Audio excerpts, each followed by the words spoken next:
How to set up a team calendar. Hi guys, welcome to GoHighLevel Made Easy. Make sure to support us by subscribing, liking, sharing and giving us your feedback. And don't forget to join our free meta group, also called GoHighLevel Made Easy, where we offer hundreds of dollars of free training every week. Thank you. Let's watch the video. If you have already watched our video on unassigned calendars, you might think you are watching the same video again. Well, most of this video is the same, however there are key areas in team calendar that are different. Therefore, we decided to create two separate videos. Also, please know that like most of our videos, we start out by clicking on the tabs of the topic we are discussing, in the top or left menu of our agency or location dashboards, and follow wherever these tabs lead us. We want to make sure that we cover and explain everything that comes in our way. So, this video covers everything that you will find under the Calendars tab. In some cases we will refer you to our other videos covering some areas. Agency and business owners love GoHighLevel because of its amazing features that help drive revenue on autopilot. One of the most powerful components of this ultimate automation machine is their calendars section. Since there are so many moving parts to it, working with calendars could be a bit challenging in the beginning. Before we get into the details of how to start building an actual calendar in GoHighLevel, let's take a few minutes and find out how the calendars work in GoHighLevel and where to start working on one. So, let's navigate over to what I would call the Calendars dashboard. From the Location dashboard here, let's click on Calendars tab, and we will see a blank calendar on the next page.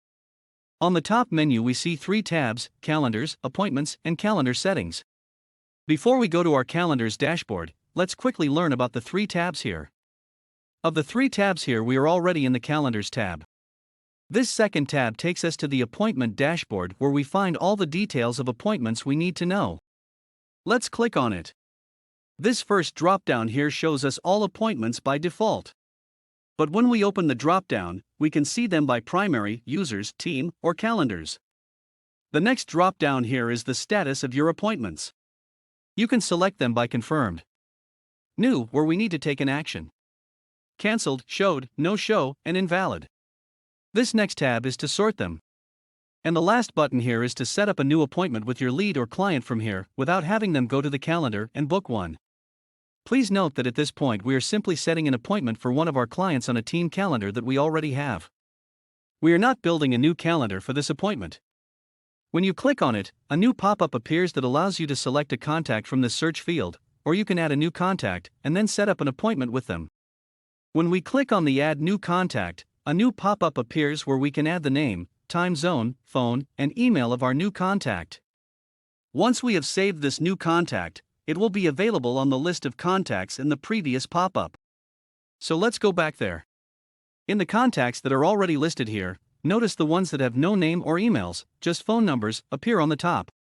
As we scroll down, we will see contacts with names and phones. So, you may want to make sure you always have completed contact information for all your leads and clients. Now let's select a contact and book an appointment with them from here on one of our team calendars. Say we selected John Doe. It opens a pop-up with all the details we need to fill up. The first thing we need to do is select a calendar. Notice that this drop-down has already selected one of our unassigned calendars. When we click on this drop-down, it brings up a search field and lists all our unassigned and team calendars. If we can't find our calendar easily in the drop-down, we can search it from here. Since this video is about team calendars, you would select a team calendar from this drop-down. Notice when we select a team calendar from here, the time zone section gets pushed down and a new team member drop-down shows up. This drop-down allows you to select the calendar default, meaning however you have set up the calendar's round-robin call distribution will apply, or you can select one of the team members from this drop-down. We will explain the round-robin call distribution when we actually build our team calendar. The next small section here allows us to set up the time zone of our contact or lead. Next we can add the date of the meeting and the time here. Right below here is the option to select one of the preset standard times from the drop-down, or we can set up a custom time. The next field here is to write your appointment title. For example, it could be you are meeting with Nano. If you have any notes for this meeting, you can add them here. The additional preferences here opens the meeting location setup. By default it is set up as the calendar default. Remember we selected a calendar earlier in this setup? If you leave this default button selected, then the meeting location would be whatever was added in that calendar. But if you want to provide this lead, John Doe, a different Zoom meeting link, then select Custom from here, and now we can add a different Zoom meeting link here. Our next drop-down is Appointment Status. We can change the status of our appointments from here to confirmed, invalid, cancelled, showed, no-show. And finally, on the right side we have the contact's name and the time of the appointment we are booking shown in their time zone. This little arrow here takes us to the contact's details in our Smart List section. Let's take a quick look at it. So here is the contact's detailed information as seen in the Smart List. We have a detailed video about Smart List. Make sure to watch it. Let's go back to our Book Appointment page. So all we have to do now is save this by clicking on Book Appointment here, and we are done manually booking an appointment with this contact. Let's take a quick look at this appointment in our Appointments listing. Click on Appointments and here it is, the appointment we just set up with John Doe. Now let's get back to where we had left off. The next tab here is Calendar Settings. This tab takes us to our calendar's dashboard. So, this is the page where all the calendar action takes place. Once your agency or company gets busy, you will see a lot of calendars on this page. Please know that all the unassigned calendars in this section are built on the old version of GoHighLevel's calendar software. This was before GoHighLevel introduced the team calendars, which offer many more features. The main difference between the two versions is that the old version was designed to be used by any one person within the location. It is not assigned to any user or employee. The new version or the team calendars allow large number of employees to use a single calendar and help with large marketing campaigns. That is why all team calendars are built around teams of employees or users within a location. Team calendars look different too from the unassigned calendar. Let's take a quick look at the images of both calendars for a second. In addition to the calendar and available time slots, the team calendar also shows the name of the team, name of the call, and the description of the call you set up. Team calendars also have this back button on the bottom left, which we don't see on the unassigned calendars. We'll explain this button later in this video. In order to create team calendars, we must first add users, then create teams, and finally build team calendars around the teams. We have separate videos on how to add users and how to create teams. If we add details of all the features in one video, it becomes too long and confusing. So please make sure to watch the separate videos for each related topic. Before we jump into building our calendar, let's quickly look at these couple of tabs here. The first one is Calendar Preferences. This applies universally to all calendars. We can set up when we want our calendar week to start. You can pick Saturday, Sunday, or Monday. Next, you want to select the language for your calendar. By default, it is English, but you have several other languages in this drop-down. And finally, you can change the time format to 24 hours from here instead of the usual 12-hour AM/PM format. Now you can save it. From this tab we can select code for any of our calendars to post it on our website, funnel, share, etc. The first drop-down allows us to select between our unassigned or team calendars. Since we are learning about team calendars, we will select one of our team calendars here. Well, we only have one team so far in this training location. We will explore the unassigned calendar option in this drop-down in detail in our unassigned calendar video. So, once we selected the calendar team from this first drop-down, in this case, our onboarding team, the second drop-down will help us select a specific calendar that was created for this team. Next we have this dedicated calendar URL toggle on and off here. This toggle is for team calendars only. When we are setting up unassigned calendar, this toggle disappears. Let's look at the question mark here and see what it says. Please know that it is referring to the back button on the front end of our team calendar's booking widget. For that we need to go to a team calendar. So here, we see this back button on the bottom left. If we click on this, it takes us to the list of all the calendars we have created for this particular team we have selected above. Let's click on it. It takes us to the page where we will have all the calendars for our onboarding team. In this case we have only 2 calendars. So from here, using this back button, our client or lead can select a different calendar. Depending on the services you are offering, or your industry, you could offer your leads different calendars to choose from. If you leave this off, your lead will have access to all the calendars assigned to this team. So, this toggle takes away the option from our leads to book an appointment with the same team on a different calendar. When we turn this toggle on, the back button disappears from the front of the widget. So now our lead or client is simply set to use a dedicated calendar that we have selected from the above drop-down. Since we are creating a code for team calendar here, which we plan to share with people, if you notice, by turning the toggle off and on, both the calendar URL and embed code change as well. That is because one option offers just a dedicated calendar, the other gives our leads the option to select a different calendar from the list of calendars that were assigned to this team. And finally, we have the URL and the embed code here, which we already mentioned above. We can share the URL and we can embed this code in our website, funnel, etc. Team Calendar Checklist. Since all calendars have many moving parts, the best way to work with them is to be organized and have everything we need set up in advance before we start building an actual calendar. This takes away most of the confusion and frustration. Depending on your industry and goals for these appointments, you may not need all of these components completed beforehand, but it is important to know them. Also, please note that we have covered most of the topics mentioned below in separate videos. 1.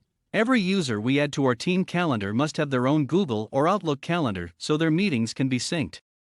2. Every users in our team must have their Google or Outlook account connected to the GoHighLevel sub-account or location, otherwise the calendars will not work properly.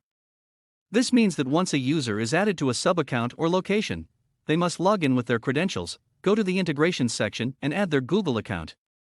We can add as many Google accounts to a location as we want. If you have 50 users, for example, you can have all of them add their own Google accounts. 3. Any user who is booking appointments with leads will have to have a Zoom or some other meeting platform account. They can create a permanent link and add it in the team calendar when creating it, or when sending the calendar link to someone. 4. As we will see, GoHighLevel Calendar asks for some basic information from everyone who books an appointment, which is first name, last name, email, etc. However, if you want to ask more questions in order to qualify your leads, you will need to add a custom form. This form has to be created beforehand and saved in your form builder in GoHighLevel. 5. Depending on what your goals are for these appointments, you may need to have your leads pay for each appointment. In that case, you will need to make sure your Stripe payment process is set up and integrated with your GoHighLevel account. Now we are finally ready to start creating our own team calendar. So, from this page, where we have unassigned calendars and team calendars listed, please note that we have only one team in this location, which is onboarding team. If we click on this top link here, it takes us to a page where all the different calendars for this team are posted. We can call these calendars service-based calendars, as each covers a different topic, service, etc. Let's go back to the previous page. If we create a new team in this location, that new team will be added to the right here, and then we can add as many new service-based calendars for that team as we want. Let's click on New Calendar in our existing team here. It takes us to a pop-up window. Notice up here, it says that this calendar is for our onboarding team. So our calendar setup process has 3 steps as it says here. We are already on the first step, which is team and event setup. The very first section in this first step is appointment distribution. This is where we set up our round-robin scheduling. Round-robin scheduling, or RRS, is an algorithm that automatically distributes incoming calls based on the criteria we set up for it. We give it 2 options. First option is to optimize our calls for availability. Currently we have only 2 team members or users. Say if had 10 or 100 users in our team. We can allow them to participate in this campaign by using this checkbox. Each user can be set up for any one of the 3 priorities in the drop-down in front of them, top, medium, or low. Say one of our users is an expert in onboarding, we can assign them top priority here. We are telling the system that all the incoming calls should be assigned to our experts first, for example, and if our experts are not available, then the calls should be sent to our other users, who could be in medium or low priority. Next, we have to connect each user's Zoom account here. We have the option to select custom, which is already showing by default. In this case, we will need to add a custom meeting link here to the right of it. If we don't want the custom link, then we open this drop-down and select Zoom meeting account of this user, which should already be connected to this location. Remember we mentioned earlier that each user must connect their Google account to this location? This is where we will connect our team calendar for this user to their Google account. We also have the option to connect with Google Meet from this drop-down. In this first example, we had no issues as the first user's Zoom account is already connected to this location. We are even able to connect their Google Meet as their Google account is connected to this location. But when we click on the drop-down for the second user, it says Connect Zoom, meaning the second user's Zoom account is not yet connected to this location. This second user's drop-down is not allowing Google Meet either because they did not connect their Google account to this location yet. We left this user unconnected as an example to show that every user's Zoom meeting account and Google account must be connected to this location for them to be able to participate in the campaign. So that was that for the Optimize for Availability option. In the second option, which is Optimize for Equal Distribution, we give our calendar algorithm the instructions to optimize all incoming calls for equal distribution. In this case, there are no experts listed. There is no priority option. Everybody gets equal number of calls. The next section here is about the calendar. Let's fill out this information. Name. Let's name our calendar Digital Ad Casts VA Program Intro Calendar. Description. Let's keep it same as Digital Ad Casts VA Program Intro Calendar. Calendar URL. Unlike the unassigned calendars, where we didn't have this step to customize our URL or set up a slug, in team calendars we need to make sure all our team calendars have appropriate slugs or end names that get attached to calendar URL GoHighLevel creates for us. In this case, GoHighLevel is already giving us most of the URL, they just need us to add a word at the end to complete this URL. A location can only have one slug of a kind. If you put in a slug here which is already taken, you will need to add another one. Think of a word that you can remember or something that stands out as unique name for this service calendar. Remember, as your agency or business grows, you are going to end up with several calendars. So, it is a good practice to name everything in your agency with a plan so you or other users don't get confused. Appointment title. This field already has a key by default. This key here is going to pick up the name of the lead once the calendar is live. So we can type here in front of the key. Onboarding call with contact.name. This will appear on the meeting title as, for example, Onboarding call with John. Event color. This helps color code your calendars here in GoHighLevel, and it is also synced to your Google Calendar. If you have just one calendar, the color coding may not help much, but with several calendars it is helpful. So, we are done with first step of our team calendar setup. Before we go to the second step, which is availability, we must click Save and Continue. The first section here is appointment slot setting. Okay, so we are setting up our availability here. This is the fun part, but if you overthink it, you are likely to spend a lot of time calculating. It is very easy to fall into this trap and start calculating and get frustrated.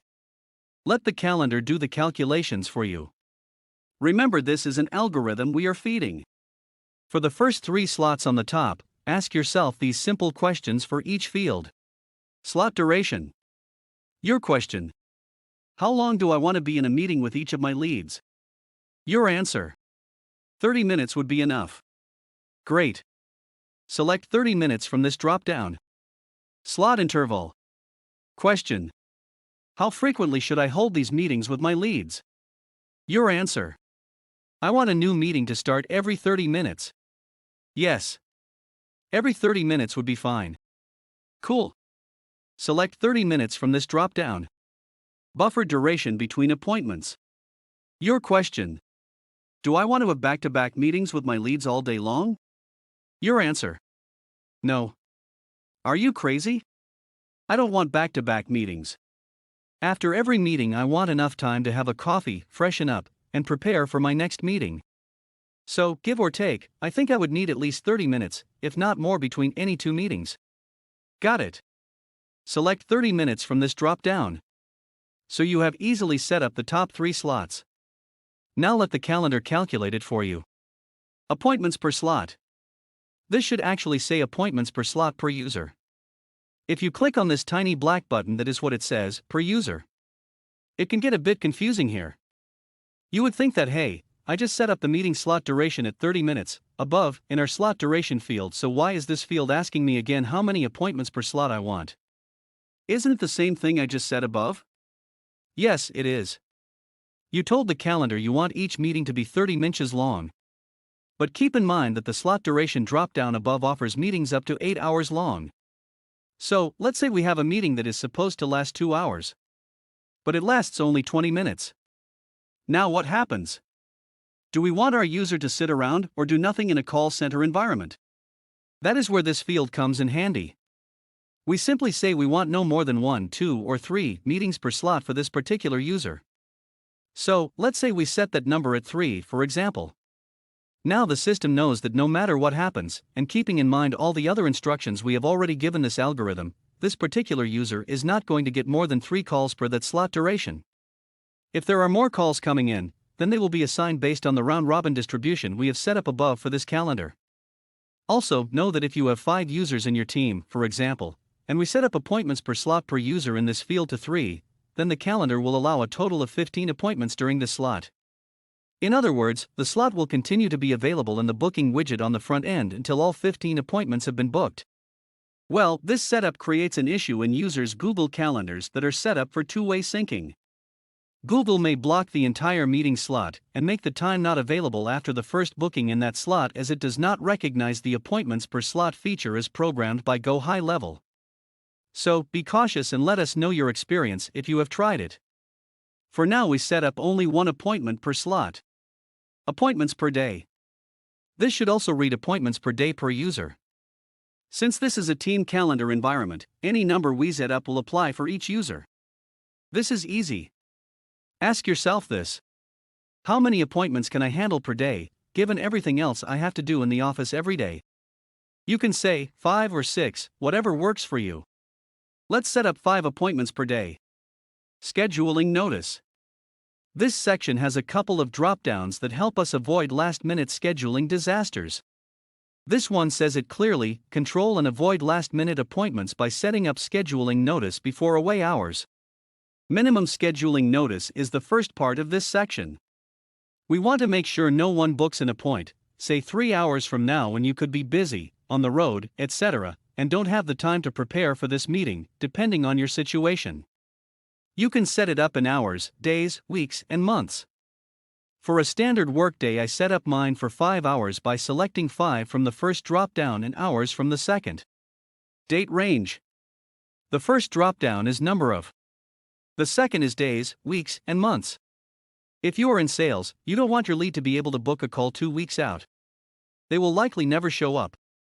You may want to make only 2 or 3 business days available for your leads to book appointments. Again, depends on your needs, industry, etc. Keep in mind that these days include weekends as well. Most likely your office hours say you are closed on Saturday and Sundays. But if you select 4 days from this drop-down, and today is Friday, then the calendar is going to count Saturday, Sunday, Monday, and Tuesday. That means your calendar will only show Monday and Tuesday as available days for appointments. Keeping all the instructions as we have set up so far, if you look at the same calendar on Sunday evening, you will see 4 days available: Monday, Tuesday, Wednesday, and Thursday. So this 4 days window will keep moving forward every day. Let's set up 4-day date range for now. Office hours. Pretty simple. Just select your office hours from these drop-downs. There are a couple of cool features here that make our lives easier. The first is plus hours. This is not commonly used, but for those companies that want incoming calls during certain shifts, they can set up multiple shift hours here. Or, if you want to show your own availability in 2 or 3 shifts or blocks, you can do it here. For example, 8 a.m. to 12 p.m. Then the next shift might be from 2 p.m. to 6 p.m. Or maybe they have people working at night. Now you can add from 6 p.m. to 11 p.m. Now that we have added these plus hours, the next great feature is that you can click this Apply All button and boom! It will apply to all the rest of the days in one click. Saves you a lot of headache and time. We're done with this page. Let's click on Save and continue. The third step is the confirmation page. Form settings.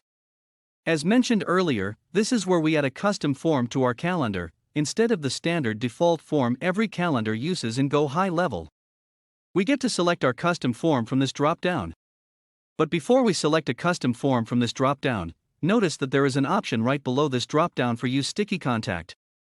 This option is linked to this drop-down, and that is why we need to look at it before selecting a custom form. Also, what is a sticky contact? Whenever a new lead comes into GoHighLevel, their contact information is added to the system at the point of entry, which could be when they enter a funnel, or fill up their details in our meta lead form, etc. The sticky contact is a feature that automatically fills in the contact's basic information in the forms so the contact does not have to fill it twice and get aggravated. Please know that when building our custom forms in the form builder, we are given the same option to select the sticky contact. So, in our drop-down here we may have some custom forms where we had checked off the sticky contact option when building them, in others we may have left it unchecked. If the form we picked from here had the sticky contact already checked off, then this option will disappear. If not, this option will stay open for us to check it from here if we wanted to. Use Stripe payment. If you click this box, it will open the details. You may have instances where you are charging your leads or client for an appointment or Zoom meeting where you can use this option here. With this option turned on, they will not be able to make an appointment unless they have made the payment first. We assume at this point that your Stripe payment process is already set up. We are not going to use this option for our example, so let's uncheck it. Notification and additional options. In this area you set up notifications and any other applicable options. Let the calendar auto-confirm my appointment. By default, all appointments when set up are in pending status. Somebody must go in and confirm them. If this is your own agency and want all your appointments confirmed automatically, then you can check off this box. If this is your client's location, and you are setting this calendar up for them so they can have their leads book appointments with them, then you need to explain this to your clients and give them the option whether they want to manually confirm each appointment or want them auto-confirmed. Well, if you are using Google Meet, then you have no choice but to keep this checked off so all your appointments will always be automatically approved. New appointment alert emails. Here you can type multiple emails where you want the notice to go. Make sure to separate your emails by comma and only one space after the comma. Otherwise only the first email will receive the notification, not the rest of them. Also, this option saves you the trouble of setting up a trigger to notify everyone of this new lead. If you want to send out a detailed response or nicer email or text, then you can turn this option off and set up a trigger with a campaign and proper emails, etc. Allow Google Calendar to send invitation or update emails to attendees. Check off this box if you want that. What is Google notification though? This option allows Google to send you or people whose emails you have added here an email notification of this appointment with the basic details of the appointment. I have attached an image of it. This image is from GoHighLevel support section. I'm just sharing it with you. Allow reschedule and allow cancellation options here are added to the notification that is sent to the contact.